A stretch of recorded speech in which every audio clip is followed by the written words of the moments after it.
فنانتنا المحبوبة جدا نهلة رماح، اهلا بيكي. الله يخليك، اهلا بيكي. احنا النهارده بنحتفل بالذكرى الرابعة للفنان العالمي رماح.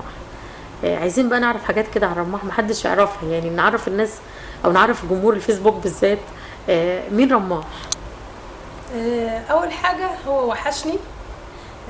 تاني حاجة ربنا يرحمه يا رب يا رب.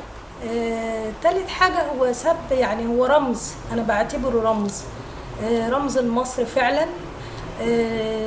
وبعتبر فقرته دي موهبة بالفطرة فعلا، وان هو كان منفرد بيها في العالم كله. يعني ما كانش في حد يقدم الفقرة بتاعته خالص خالص، لا في مصر ولا في الوطن العربي ولا في العالم كله، ولا في العالم الاجنبي ولا في العالم الاوروبي ولا الاسيوي.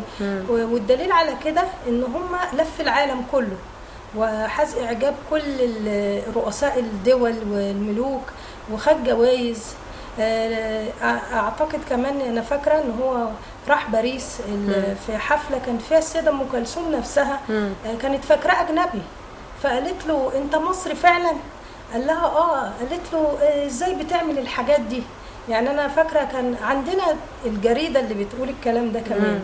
وفاكره كمان ان هو راح طوكيو، في برج في طوكيو زي برج القاهره، عمل برضو نفس الحركه اللي اتعملت على برج القاهره، اللي هي البالانسات اللي عملها على برج القاهره. جه واحد مخصوص ما كانش يعرف حق اصلا جنسيته فين، فسمع عنه او شافه تقريبا في باريس، فافتكروا ان هو فرنساوي، فراح فرنسا دور عليه، فقالوا له لا ده راجل مصري.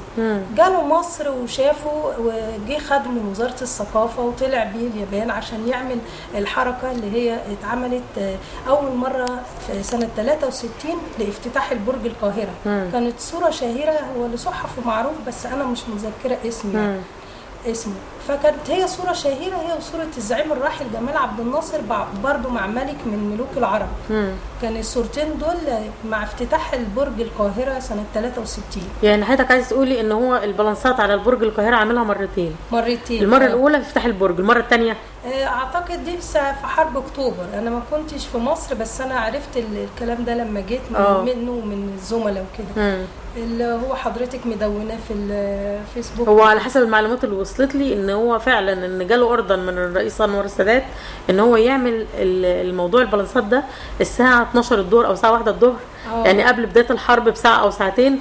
اللي كان من ضمن خطه التوميه بتاعه الحرب. مظبوط. هو كان ليه برضو كراجل فنان وكان عالمي، برضو كان ليه انشطه خارج نطاق الفني كسياسه، برضو كان يعني بيستخدم في حاجات كتير هو بعض الفنانين، بس كانت حاجه في غايه السريه، يعني او دقيقه ما اقدرش ان انا اتكلم فيها عشان دي حاجات دقيقه قوي، وربما اقول معلومه خطا، وانت عارفه الحاجات دي. لا صح، الحاجات السياسيه بالذات لازم يكون الواحد كمان متاكد منها ومعاه مستندات تثبت الكلام ده. بس هو انا عارفه ان هو راح برضو غزه وراح فلسطين، راح تقريبا. انا لما كنا طلبه صغيرين انا واخواتي كنا كل دوله في اطلس يعني تقريبا راح. انا فاكره مره كان في باريس، وكان السيرك في دوله في محافظه في مصر تقريبا دسوق، من باريس راح دسوق. يعني بص ازاي، يعني بيقعد لا ما فيش يعني. لازم يشتغل. في معلومه برضو وصلت لي ان هو فعلا الاستاذ عبد الفتاح شفشق اللي هو اول مدير للسيرك، ان هو من كتر ما هو متمسك برماح، وان من كتر ما رماح عمود اساسي في السيرك القومي، كان حاطط اسمه في قائمه الممنوعات من السفر، ممنوعين من السفر.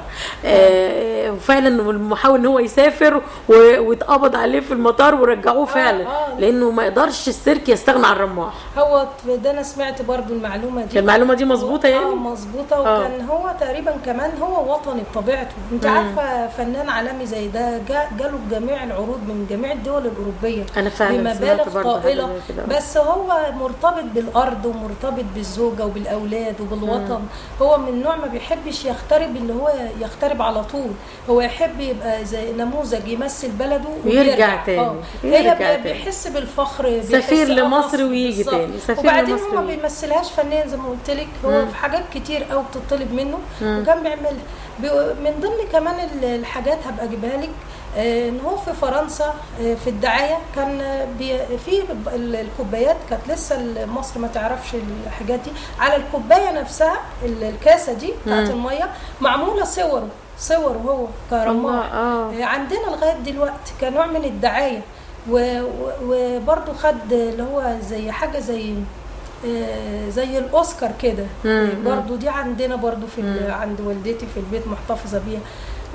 الحاجات دي لازم تصور والناس تعرف، والناس تعرف القيم الفنيه والجواهر الفنيه اللي عندنا في مصر. صح. لازم الناس كلها تعرفها، ما ينفعش ان احنا نقفل عليها ونقول ديت جوائز بابا، لا لازم. صح. دي من حق كل الشعب المصري، لازم يعرف ان في ناس فعلا عظماء بنوا فنون السيرك هنا. هو فعلا بجد انا يعني هو بجد مولود بالفطره كده، يعني مثلا زي ما مثلك مثلا زي مايكل جاكسون ده مثلا. هو مولود كده، انا بعتبره مولود فنان. السيده مثلا ام كلثوم هي مولود. الفنان احمد زكي مثلا هتلاقيه متميز عن بقيه الفنانين، بيبقى فيه كده حاجه اللي هي بتكه فنيه كده هو مولود بيها. يعني انا اسمع ان هو كان بيقول والدته وهو صغير كان بيبص تلاقيه راح واقف كده راح متشقلب على الحيطه.